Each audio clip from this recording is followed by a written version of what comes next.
everybody. Welcome to the Better Than I Deserve podcast. Today, this is really cool, right? This is the mark of our milestone of our first episode of this podcast series that's coming up. And if you want any information on the series, we'll kind of put it down in the comments.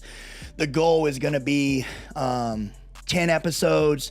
Five guests from that have went through mental health and kind of some of their success stories and their experiences, and the other 5 guests are going to be people who have dedicated their lives to working through mental health. The point of this is to be positive, talk about the ins and outs, and just bring a little bit of humor to a very important subject that is in our current climate, right? Because I would guess that 20%, if not more, of the population suffers from some mental health disorder, right? And it's a very taboo thing. We're getting a little more in the light, but it's still a taboo thing, right? So today we are going to be talking to Mr. Mike, right? And so Mike is a guy that I met a few months back, probably 4 to 5 months ago.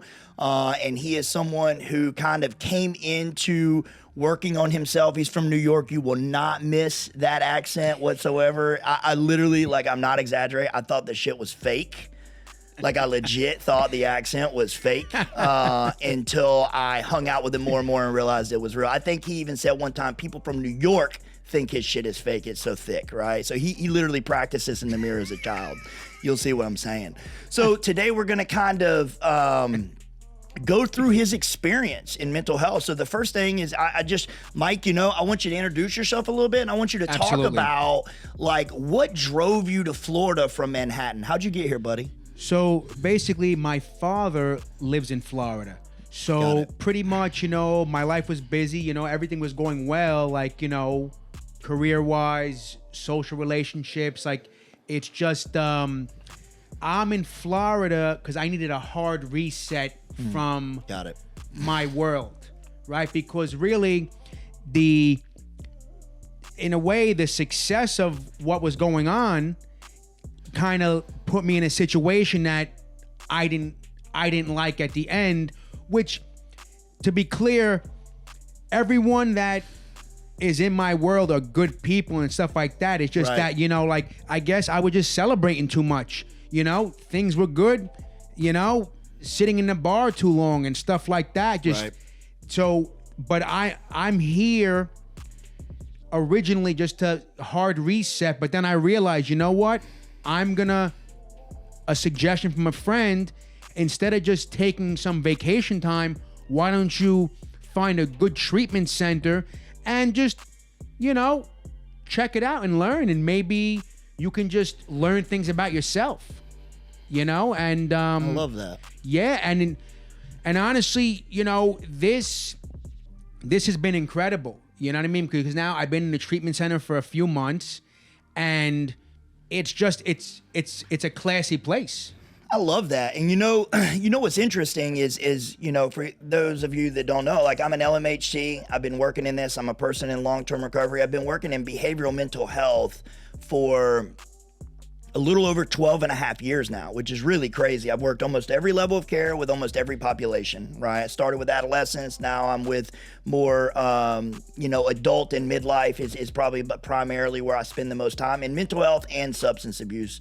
And so, you could see how this is a super interesting case to me, because this isn't the normal person that would say walk into one of my facilities, right? The average person that's coming to see me, right, ain't got no other options, right? They are down and out. Either it's a court system referral, or it's the parents saying we're cutting you off, or it's the wife kicking them out, right? They don't have any money. They don't have a license. Maybe they have legal charges, right? So it's not often that I find someone who is kind of in your position. And I think you could help so many people by just kind of talking about this experience. And, and that leads me on to my next thing is in our country, it is insane, right, that we have to be sick before we seek care. Yes, that's the thing that I've learned so much, is that why do we have to wait till the wheels fall off before we take the car in for an oil change, right? Agree. So that's the whole. It's incredible because, and I understand now. I heard all these therapy things is like, you know, you go to the doctor's office, you check your blood, cholesterol. If you have a car, you make sure the brakes are good.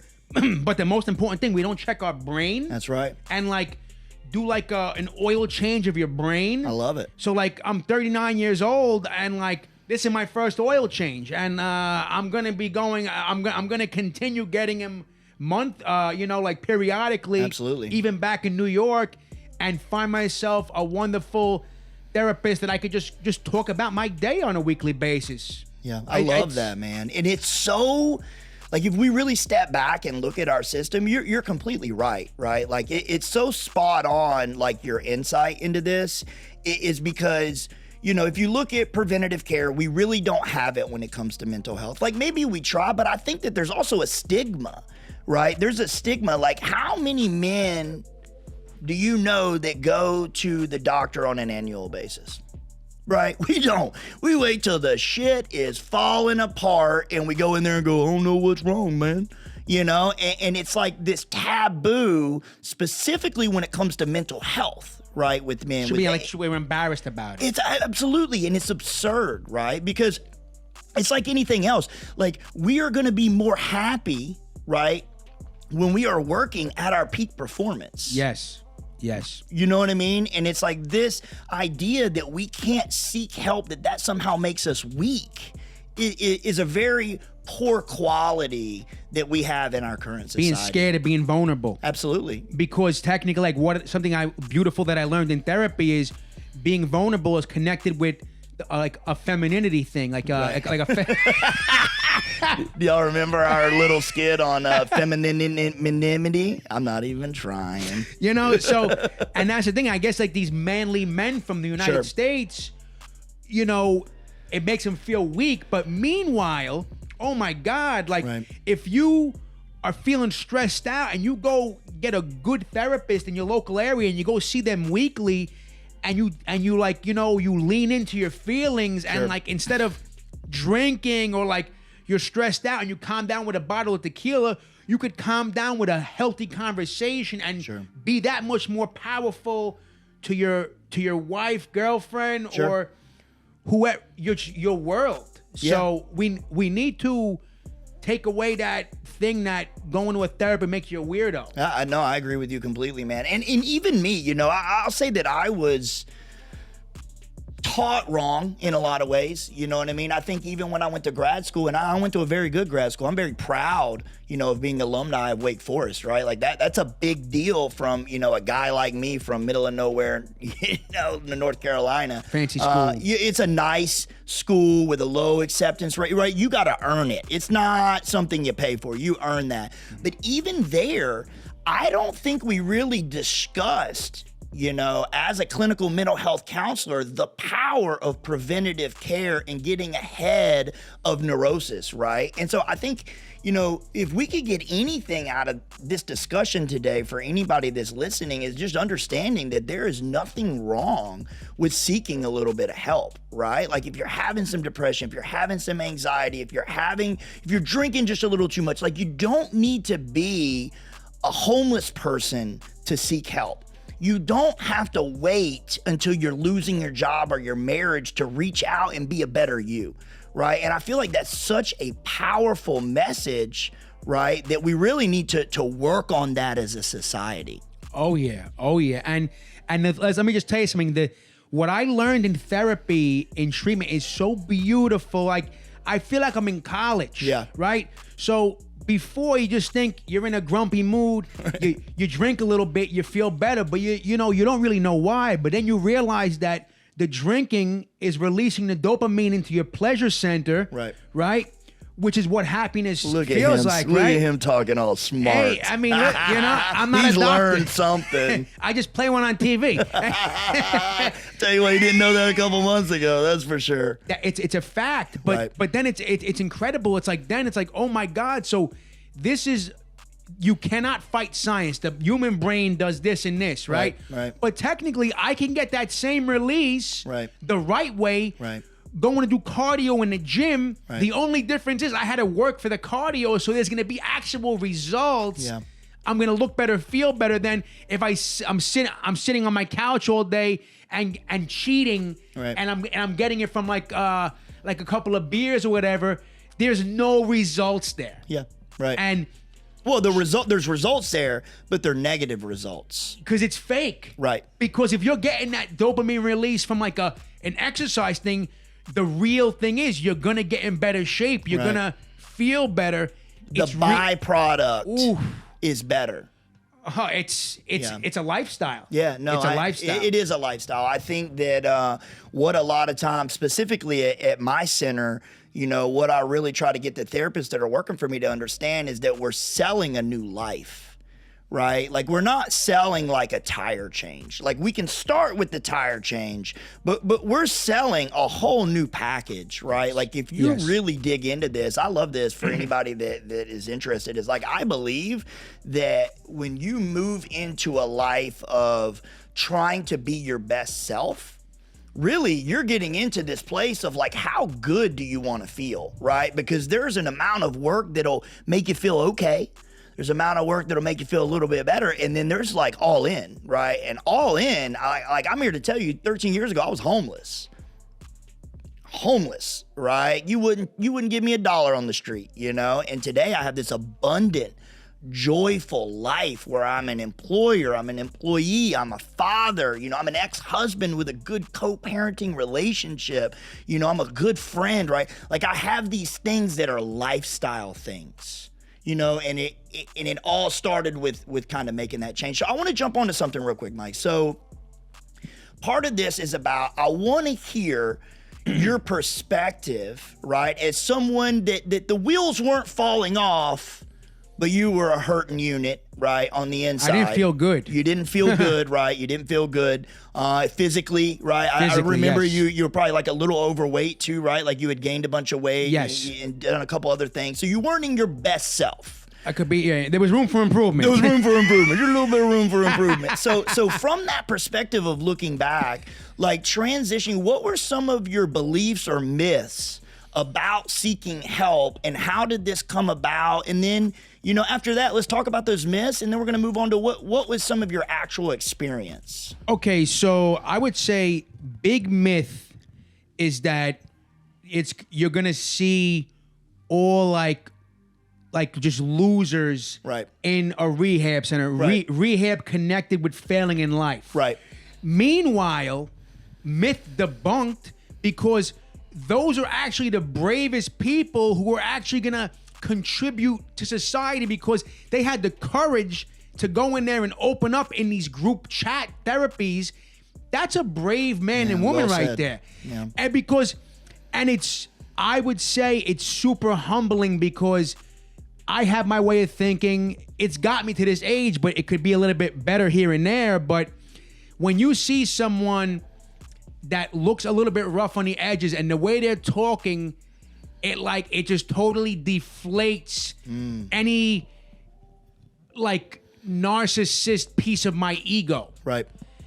And I get it, and also you talk, and then like you could read the room, even though they're not the therapist, but they're human beings. Right. So like you see like how your words affect people, and it's like that's why that group chat is powerful, because technically if it's just you one-on-one with a therapist, maybe they're not digging you, let's just say.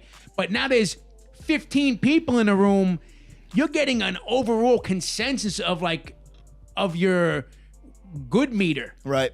You know? I love that. So like, I'm a group therapist, right? Like if anybody knows me, I don't really enjoy individual therapy. I'll do it, right? But I don't really enjoy it. But like my flow and style of therapy is group, right? I love group, right?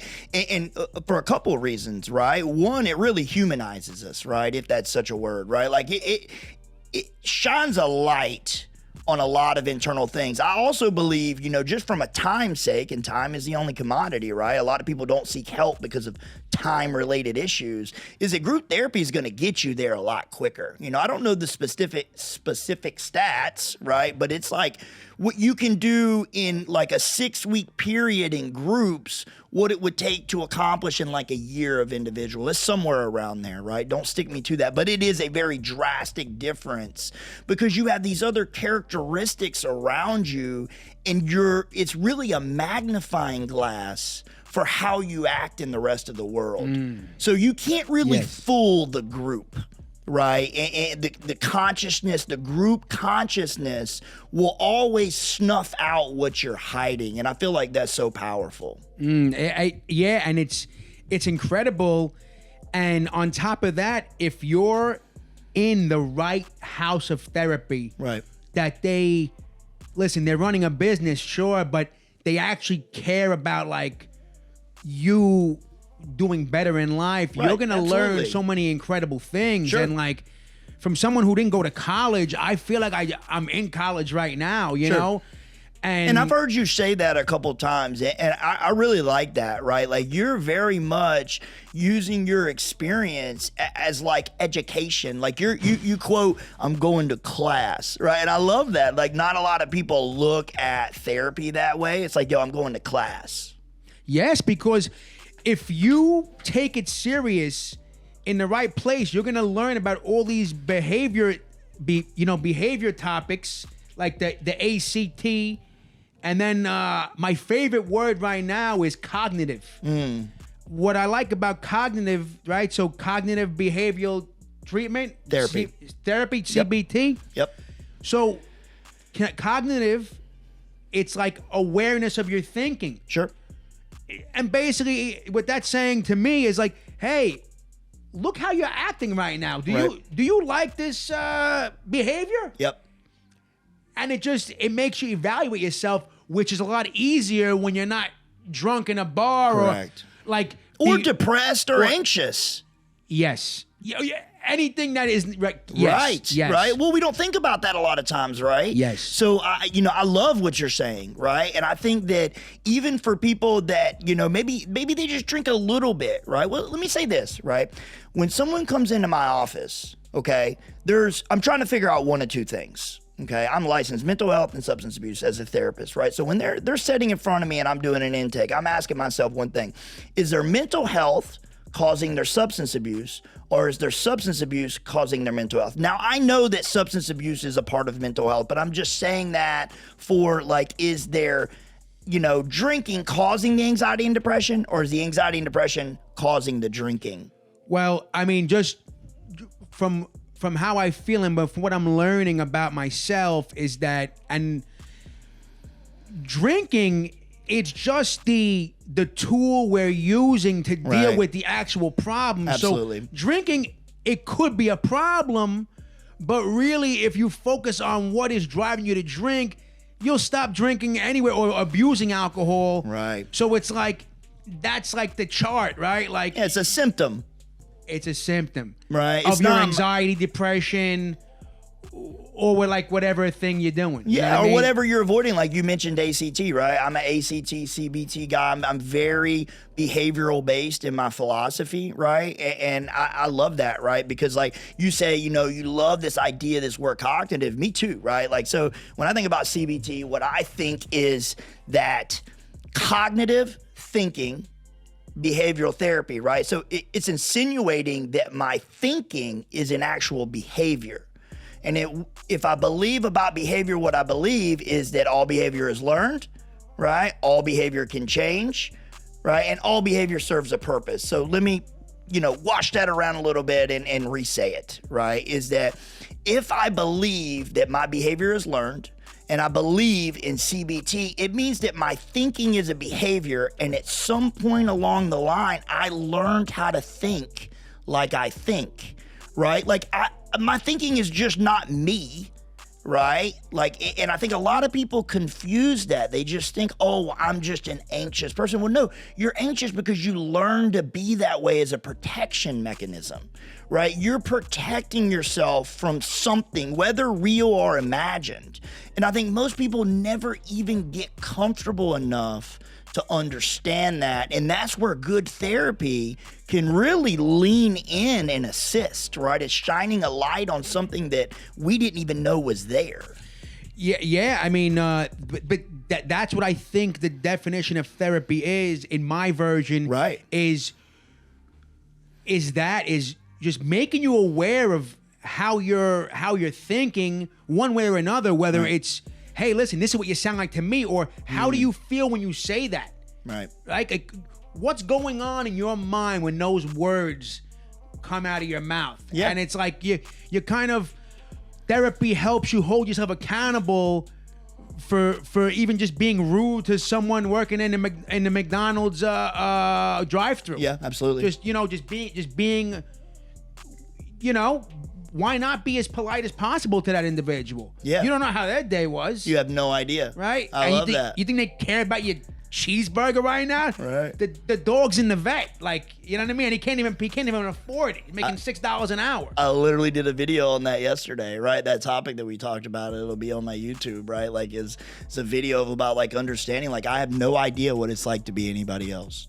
Absolutely. I have no idea. So I kind of want to bring it back here. Let's talk about, so you talked about one of the big myths, right, of coming to treatment was the people that were going to be there, right? Yes. And I think as a society, we sell these drug addicts, alcoholics, and mental health people, like we only think of the worst, right? Like the active schizophrenic in psychosis, right? The guy talking to himself and preaching, with a Bible on the corner, and you can see that he's completely out of it, right? Or you think about the drug addict shooting heroin in the gas station bathroom, or the drunk that's passed out on the sidewalk, and he hasn't changed his clothes in 2 weeks. Like we think of these extremes where in reality, it's not like that. Like, yes, you have those people that seek treatment and they need treatment, right? They weren't always that way. That hobo out there on the sidewalk drunk, he probably used to have a family and a career. Usually if you stop and talk to them, they do. Or if the person with schizophrenia, schizophrenia doesn't hit until your early to mid 20s. That person had a completely normal life until one day they woke up, schizophrenia was activated, they'll never be the same, right? And we don't think of it that way. We have these stories in our head. So that's one, right? And so what would be another kind of thought that you had in coming into this process that maybe was not true? Well, the first thing that I said to my friend, I'm like, listen, I'm going to try this out, but I'll tell you what, I'm not inviting these people in my house. Right. Right? This judgment, the immediate judgment before ever even meeting anyone. It's common, right? Disgusting. Yeah, but it's common. And now I'm like, wow, like I would have them in my house and cook for them. Yeah. And it's like, I don't even know if what the right is, either humilities or humble, but like, I mean, it's powerful because like it's changed you. It's changed me. I think maybe even on like a spiritual level, because I was always a pretty nice guy generally. Yep. But like, I'm like, I had this image and I'm like, oh my God, like I would probably give these guys a ride home if they needed it. Yeah. And like, so that was totally different. Yeah. There's nice people in rehab. Yeah, sometimes he forgets that he's someone in rehab. or someone that sought treatment, right? I love it. He's like, hey, those guys are pretty nice over there, I love that shit. It's so fucking funny. So, okay, cool. I love that. Give me something that one of your biggest insights. What is one of the biggest takeaways over the last like 3 to 4 months? So, this is something that is really powerful for me personally, right? Yeah, that's what I want to hear. So unfortunately, I could be extremely self-centered, Sure. right? I learned in therapy, I'm not selfish, I'm self-centered. There's a difference. Right? Absolutely. And I learned what that is. So there's one particular therapist who I think is incredible. Yep. She explained to me about the 80-20 rule, right? All right. That's a good tool for me. What is the 80-20 rule? Oh, the 80-20 rule is when you're in a conversation, make the conversation 80% about them. I love it. Like, ask them questions. Like, it don't got to be I and me all the time. And then 20% could be to you. And then I've tried it. And what happens is once you give people that 80, they can't wait to get your 20. So you're going to even get a better person for you to talk about your self-centered self anyway. Absolutely. Right? So the 80-20 rule. I love that. It goes in the pocket, and I'm not letting it go. Yeah, because you're a talker, right? Yeah, and so am I, right? And for all my talkers out there, right? Like, for all my people that aren't good talkers out there, understand that a lot of times us talkers, we don't even realize it. Right, we don't realize that we're like taking your time hostage, and we're not. It's true, like we're not meaning to. A lot of times, it's just kind of like who we've developed into. It's the behavior that we've learned through conversation. Yes, and sometimes we don't even realize it. And so that's a really cool rule. For someone like us, because I would agree that I'm a similar person. I love talking about me. I'm telling you, you know what? I love talking about me. And just to also elaborate a little bit on that topic. So she's like, do you feel like kind of like it wasn't a good conversation, right? You felt weird afterwards because you talked about yourself too much. Yeah. Stop doing that. Yeah. And then it's like, wow, it's literally like a natural high. Yep. Like we're talking and I'm asking questions about you and you're excited. Right. And then we hang up and I'm like, I'm over here like Mother Teresa. Yeah. You know what I mean? I feel like I'm floating on a cloud. Yeah. So that right there, that is a priceless piece of information. Love that. Life changing. It's life changing because I'm gonna get better results in my world. Yeah. So, there are plenty more examples. Yeah, let's give me another one. I love it. Okay. I love to hear these, right? Like, because sometimes as a professional, right, and that's why I'm doing this podcast where it's split 50-50, right? I'm hearing insight from people that have, been through, and then I'm hearing insight from people that work in it. And I think this is helpful information for both sides because as someone that works in it, a lot of times, like, I'm just used to this, right? I'm used to having a lot of conversations like this, and I don't even really know what's happening, right? People get better and they move on and they go back to school and they get married and they have these lives and I don't even get to see how this stuff plays out. Right. So like hit me. Let's fucking go. Okay, so another thing that this is gonna be probably my lifelong quest. It's gonna take me 5 years to figure it out, right? Ooh, exciting. Because a long goal, Mike. Yes. In therapy, you learn about the phrase psychological flexibility, right? Ooh, so he said it, people. My problem is this because I got a brain, right? Look, I'm not perfect, sometimes. But there's electricity upstairs, right? You know what I mean? Yeah. When do you know when to be psychologically flexible, or when do you know you're just damn right? And this person may just not get it, even though they got paperwork on the wall that says they do get it. Right. And I have not found that answer yet. Sure.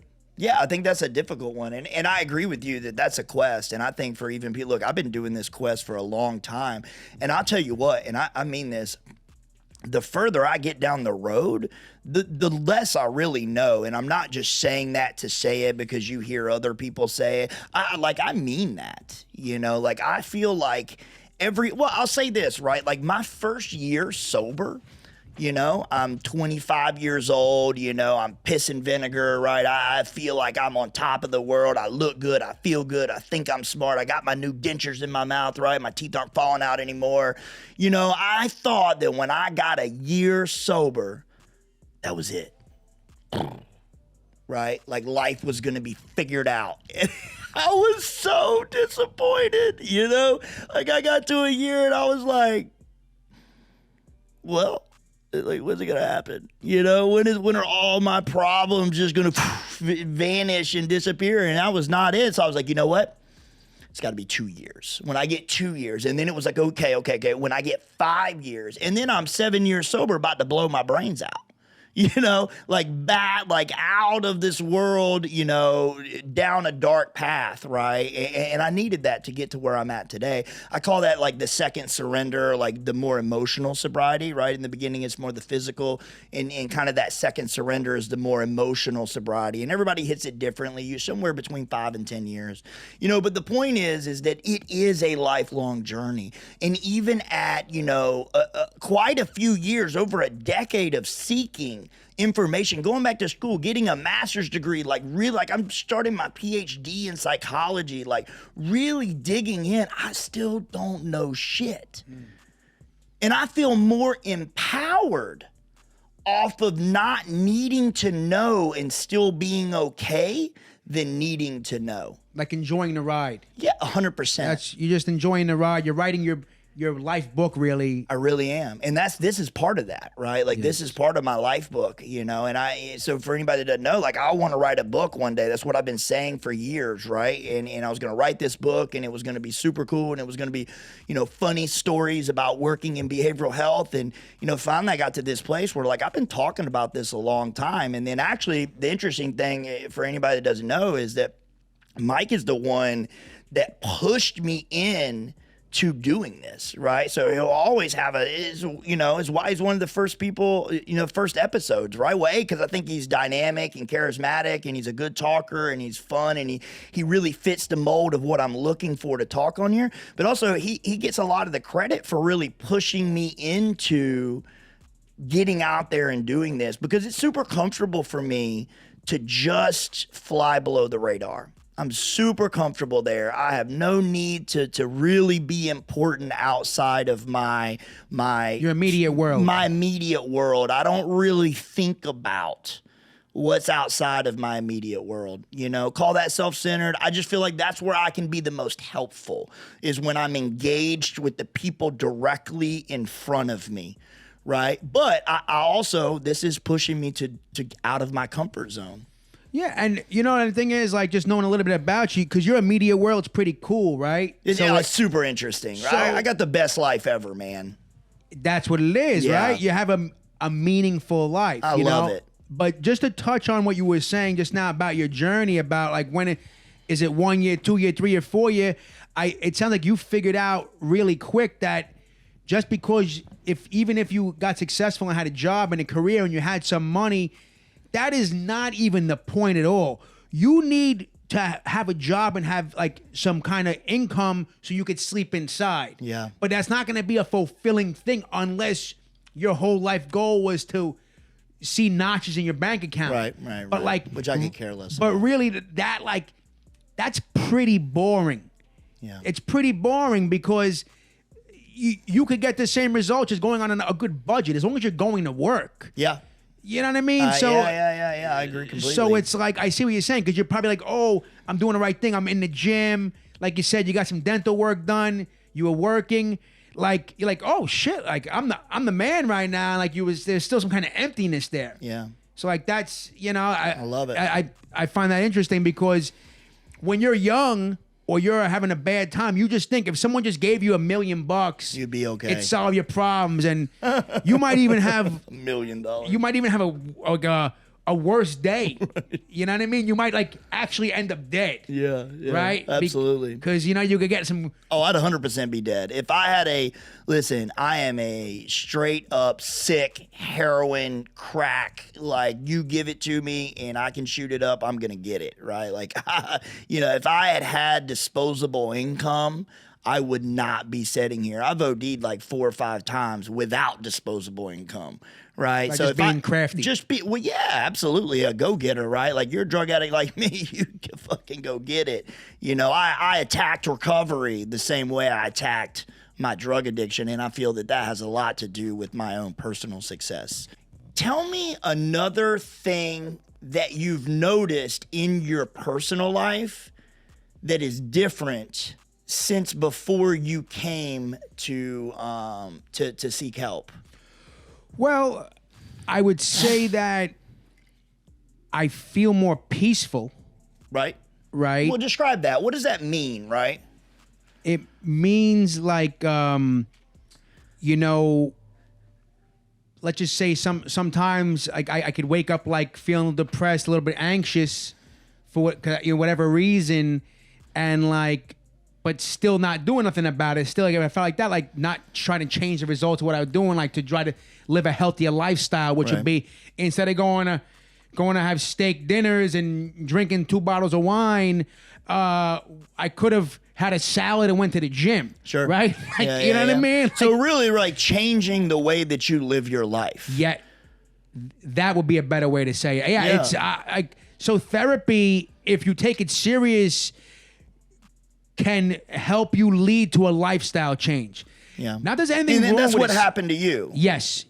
Right? Like at the end of the day, you know, I think it's easy, and I think with people listening, right, and this is a little learning moment for you just in general, right, like a little therapy moment is, and we talk about this, is one of the hardest things is people to take and put themselves in that when you say, hey, if you do this, right, it's more, but I think people do a lot better when we hear people's experience and then we can tie ourselves to it. And then we tell ourselves like, yo, I can do that too. Because like that's what this is about, right? Like if I had a goal for this, it would be that the people that are you keep saying this right here? For my people that are not, maybe you're listening to this, I got this limp, what is this thing called? Like a microphone boom, and it is limp every time I let go of it. Syncs on right on down. So sorry about that. What the fuck was I just saying? ADD. You were talking about, instead of saying you in general, you could talk about yourself, because it does apply to me. Yeah. And like that absolutely. was the idea. It's like a learning moment. Yeah, it's a learning moment, right? Because I think a lot of people. Well, no, I want to skip all that. Where I just remember where I was at now is that, like, yo, if you get anything out of listening to this, right, like the message that I want us to start to bring to people is like a message of hope, right? Like whether, like maybe you don't have any substance abuse issues at all. You're like depressed. You got depression, you got anxiety, right? Like you're having panic attacks and you don't know what to do about it. Like there's solutions for that. Yes. Like we do not have to live that way as humans. We were not designed to live in stress and distress, right? Like we were not meant to be walking around being overwhelmed all the time. And like there is an answer and a solution, and it could apply to anyone, right? Like, and so like for you, Mike, like this idea of being peaceful and like living this different life, like what does that look like? Like describe it for people. Okay, so I would say one like real example is I've always wanted to get thin, right? Like I wanted to be like a certain shape, because I have this idea of like a perfect fitness level, right? Right. And I would describe who is the I'm gonna stop you right there. So I love doing this. So for any of my people out there, I'll give you some advice that works for me. Is when I'm going into the gym and I want to change something about my body, the first thing that I do is I imagine what I want it to look like. I think that's super important that we have an idea of what our goal is. Okay, so like go online and pick a person that we want a similar body type to them, and then we have something to work towards. So Mike, yes. Who is your man crush body? Oh, like who? Okay, so if I could pick anyone that I want to look like, that I could think I could actually achieve. Yeah. Like what is your goal? Okay, so I mean, obviously, in like, if I'm shooting for the stars, I'd want to look like Brad Pitt Fight Club, right? I love it. Hey, he's a stud. But man. like in reality, I'm really, really content with looking like Bradley Cooper. Yeah. Thin and toned. Yeah, tone. Yeah. Not Brad Pitt Fight Club, but but pretty good. Yeah, I get it. I could go down Fifth Avenue in Manhattan and walk into Ferragamo and be like, I'll take 2 of the blue ones. You know what I'm saying? So, yeah, no, it makes sense though, right? And I love what you just did there. And I wonder if anybody kind of picked up on that, right? But like goal setting is all about like realistic goals, right? And I think sometimes we set really unrealistic goals that we can never achieve, and then we beat ourselves up as a result of that. Right? Yeah, it's like listen, if you look, everyone can hit the lotto or get a job and they can make an exorbitant amount of money, right? Exorbitant amount of money. But like the truth is, the chances of you building and selling a business for $4 billion, right? It's a little bit hard, right? You think? So like, so you might not have that $100 million boat. like a Bill Gates boat. But like if you work hard and you get a good paying job, you'll have a nice house. Maybe you have a 30-foot boat, which is still cool. Yeah, it's amazing. It's like so it should be a little bit realistic because you're gonna. Ooh, and this comes into another thing I learned in therapy. You just got excited, ladies and gentlemen. This goes right into that acronym SMART therapy. Ooh, he remembers. So it would be, let's see, specific, measurable, right? Attainable, yes, sir. realistic treatment. Timely. Timely. Yep. Timely. Yep. So that would be a SMART goal acronym. Yeah. So in the idea, right, is that we can have these lofty goals, for the specific, right? It can be Brad Pitt Fight Club, knowing we probably ain't gonna get Brad Pitt Fight Club, right? But like we can dole it back and get, Bradley Cooper, thin tone, good looking guy, walk down Fifth Avenue, get attention, or not get attention, right? Like kind of blend in and not be like, oh, look at that slob, right? And I say that because I think a lot of people get discouraged, specifically with the gym, because they know that they can never be Brad Pitt Fight Because they're not willing to put it in, though. Yeah, but very few people can be Brad Pitt Fight Club.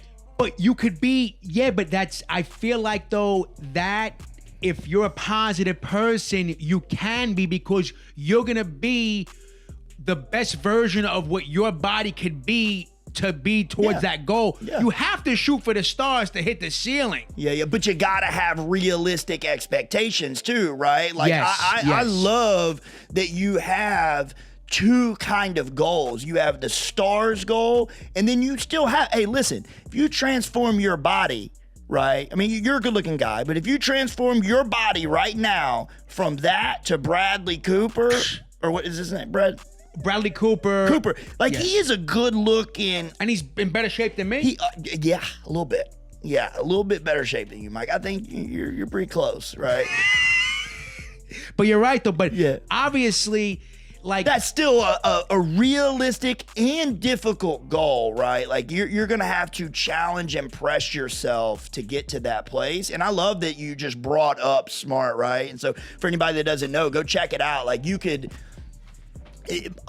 there is so much information out there on all this stuff we're talking about. The difficulty is a lot of people don't even know where to begin, right? So if you're struggling with goals, literally go to Google, type in SMART, just like it's spelled, goal. SMART goals, and it will give you worksheets. It's CBT, right? So cognitive behavioral therapy. It's about training your brain to take a goal and kind of put it through this mixer, and maybe it changes a little bit, but you actually have something that you can finish. Some kind of outline for you have an outline. It's a rough draft, right, if you will, to your goals, which I think is extremely important. Yeah, because most people, like, they feel like if they don't have a big chunk in the bank by a certain age, or they're not in a relationship, like oh, I'm not, it's not gonna work out for me, and I'm just gonna I'm gonna wear sweatpants and eat White Castle all day and not compete in society, because they don't have those couple of things. When today they could start a SMART goal list and start crushing it. Yeah, listen, I agree with you completely, right? Like, I think that, like, if I look back at my life, it's goal driven. Right? Like, and I could walk back and tell you, like, I highly believe in goal setting as a way of performance and direction, right? Like, I highly, highly support that as a way to get to what you want. Yeah. Absolutely. So, kind of to move over to something, tell me your funniest story since you've been in treatment. Yeah, I kind of hit you with that one right there. I didn't warn him beforehand that I was going to ask that question. I mean, that's an interesting one. It is. Because you know what? Like, there's feel good moments of seeing people look better week after week. Funny moments. I guess. I mean, a funny moment would be recently a friend of mine that I made in rehab. And I come in there, try to just try to dress nice, and it was his final day. Yep. And I said, I'm gonna miss you, buddy, and this and that. He goes, well, Mike, I'm really gonna miss how you dress. And he's like, I think it's about time I throw a ribbon on this package. You know what I mean? And that was pretty funny. Right. I mean, I'm still laughing about it. I mean, yeah. You and know, it's also pretty lighthearted too, right? Like Yes. he gave you a compliment and then said, hey man, maybe I should treat myself like you treat yourself. that's a better way to put it. That's what he's saying, right? Like that's it. Like, hey, maybe I should put a ribbon on this package, right? Because we're all a package, right? Like we're all a Yes. present, Yes. right? Like we're all blessed and valued in some way, right? But a lot of times we don't take care of ourselves and we don't show the world that we appreciate ourselves. And so I think dressing has a lot to do with showing the world how much you appreciate yourself. Yeah, I was just recently in this conversation with a friend of mine, and it's an interesting topic. I asked him, now this guy's super smart. Like he just blows it over my head, right? Yeah, he's intelligent. Yeah, he's very intelligent and knowledgeable. So I asked him, I'm like, do you think that I just got used to liking a dress like this? Or is it because subconsciously, do I like the response that I get from people? Sure. And I thought that was a pretty good question. It's a good And he's question. like, well, it's the same thing. Sure. You learned early that you feel better when you dress like that because of the reactions of people. Yeah, man. So they're both right answers. Yeah, no, I agree with you. I agree with you. So I'm gonna give. I don't know if this gentleman will watch this or not. I can't really bust his anonymity, right? He's a prior client of mine. Let's just say he's from New York as well. He is, I believe, Armenian, I'm pretty sure. And he's a funny guy. He's living up in Jax now. And he was going through a divorce when he showed up to our facility. And he was in a really bad place, right? He was really, really hurting. And you know what? He worked his ass off.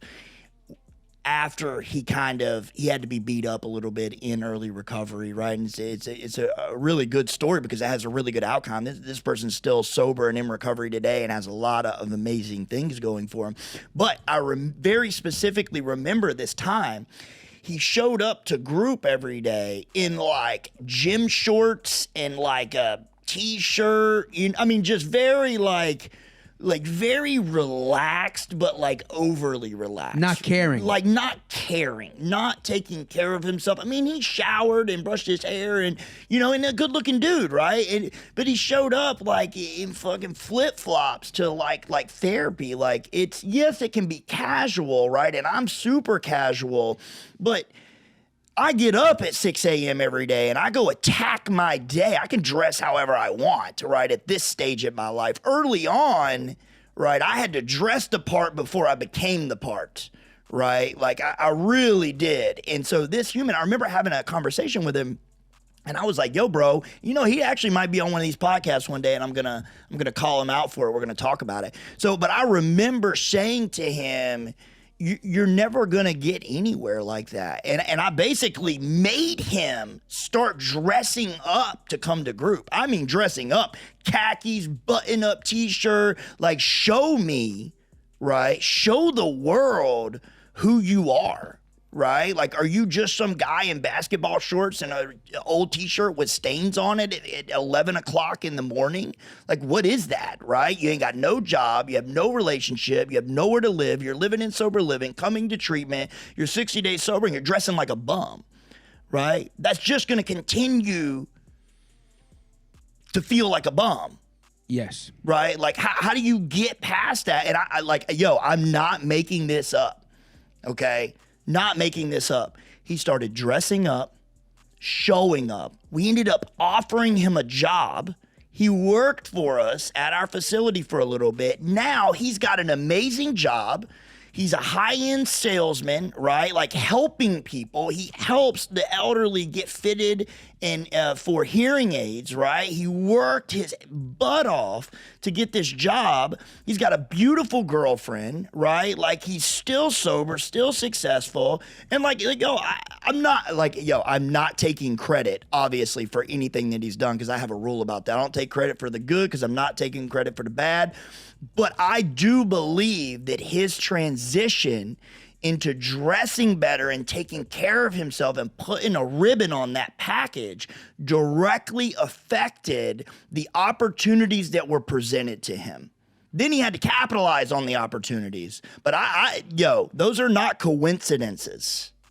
No, you gotta, you have to step up to the plate. Obviously, when it can't just be, Can't be bumming it. Yeah. I mean, I'm sorry, right? Like, no offense to anybody out there. I don't mean this away. If you know me in real life, I am not I'm the nicest guy you'll ever meet. But I will tell you what I think, that's why, listen, I'm going to tell you, I get about 4 to 5 people a week that call me for counsel, not people that I work with, not people that I'm charging, just people I've met over the years and friends of mine, right? I give them free counsel and they'll call me because they know I'm going to tell them what their friends won't. Right? Because I don't need friends, and I'm at a stage in my life where I've got like 2 friends and I got my son and I'm good, right? I don't need no more friends, right? Like, old saying is, I don't need any more friends. All friends try to do is have sex with your wife. I don't need no more of them. Right. And just to add to exactly what you're saying, dressing nicely, it's all psychological. Absolutely. Because yes, what you're I doing agree. is you're sending a message to the people you're around. So if you come on time and dress nice, so you're showing you respect the situation. Absolutely. Right? Yes. And then it gets to that Japanese philosophy. You're talking to your inside warrior, right? Absolutely. You're telling your inside warrior, I feel good and respect myself. And it could start with a $10 pair of khakis from TJ Maxx. Yeah, where do you get most of your clothes from? TJ Maxx. You know what I'm saying? Yes. So, it's not like we're over here talking and he's dressing in, Armani suits, right? And, if y'all aren't on camera, right, this dude showed up today in a sports coat, right? He walked in, I said, take that shit off, You ain't getting on mine with a sports coat, right? And it's not, it's just about being comfortable around me. But this is how he's comfortable, right? And it's an interesting topic to talk about because you're not someone who blows your money on needing to look good. And there are those people, right? Like their wardrobe is, if your wardrobe is more than your savings account, you got a problem. I'm sorry. You got priorities backwards, right? But maybe that's what makes you feel good. Do your thing. I'll never tell you how to spend your money, but with you, it's not really like that, right? Like you look really good and you're always presentable, but on a budget. Yeah, because the thing is, if you focus on staying healthy and fit, this comes back to what I heard 20 years ago that, hey, listen, you don't need to buy that fancy outfit. Look at that hot girl over there. She went shopping at Bradley's in New Jersey. Yeah, I don't know what that is. You never heard of Bradley? Was like a Kmart type of thing. Okay, got it. Right? Like a Big Lots or Kmart. And she's wearing a tight white T-shirt and cheap jeans, and she looks better than the woman parading around in a $3,000 Gucci outfit because she's hitting the gym. Right. That makes sense. So focus on your body, and then the clothes will look good. Yeah. But for the record, this is the thing, is if I see the same shirt in Macy's that I see in TJ Maxx and it costs $68 there and it costs $12 here, I could wear last year's design. Yeah, me too. I agree with you. You know what I mean? I don't want to keep up with the Joneses because the Joneses don't have to go to work on Saturday, and neither do, and I don't want to either. Yeah. No, I get it. I totally, I respect it, right? But I think it's cool, right? Because I think you're talking about the importance of dressing good and feeling good, but then it's not like it's something that, it's not breaking luxury. Your bank, right? Like you can look good and feel good without going and spending thousands of dollars on your wardrobe. Yes, you could You could go to TJ Maxx, and if you're in good shape, you could buy a shirt for $10, Yeah. pants for $10, and then go to the Wendy's drive-thru and hit the dollar menu, and the whole day costs you under $30, and you're killing it. You know? I do, yeah. You know what I'm saying? I do. All right, cool. So we're gonna start wrapping this up. It's been awesome kind of talking to you, man. I've kind of watched you from a distance over the last few months, and it's like you said, for you get to see people change in your group on a week-to-week basis, right? And I get to see people change, and it's really a blessing for those of y'all out there that don't get to really witness people change their lives. It's phenomenal, right? So I want to kind of do a quick summary of like what we talked about today. Like today, and the point of this was to shine a light for, the reason you're a guest is, you helped push me into this, right? Which I'm very appreciative of. But then B, like you're someone who can really help a lot of people because you didn't come into this, with your fucking tires 5 miles down the road and you're driving on your fucking rotors, right? You came in here with a donut, right?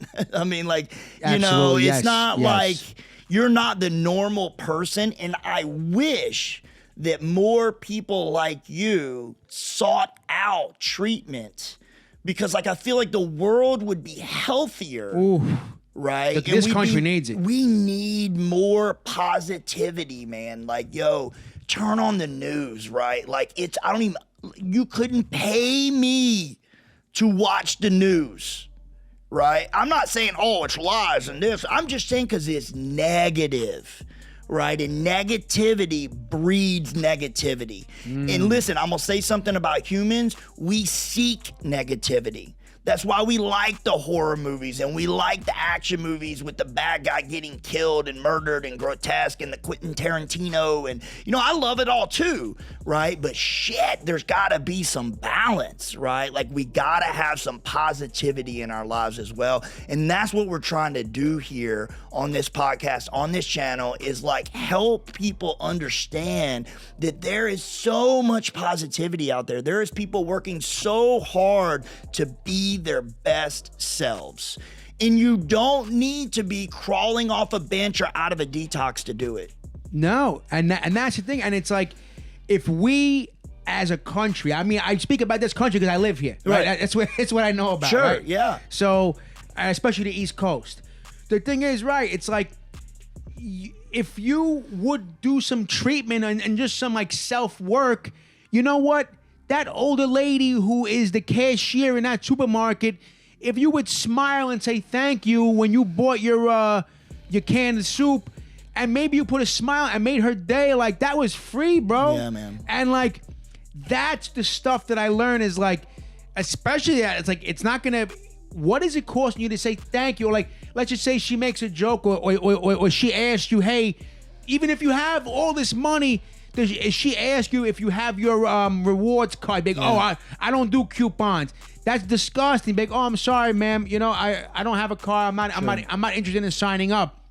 It's just the better you treat people. What I realize, the better you're gonna feel about yourself. Yeah, I agree. No, I agree with you 100%. And like and it's the last thing I'll say is for anybody out there listening to this, you can change this at any time. That's another thing too. You don't have to have a catastrophic event in your life to challenge you. Like ask yourself right now, right? Like anybody listening, anybody watching, ask yourself right now, is there something that I need to work on that I don't quite know how to fix? Take this part of you and go get fucking help, right? Like you don't have to be burning it down before you seek to do something better, right? And like I can't say that enough.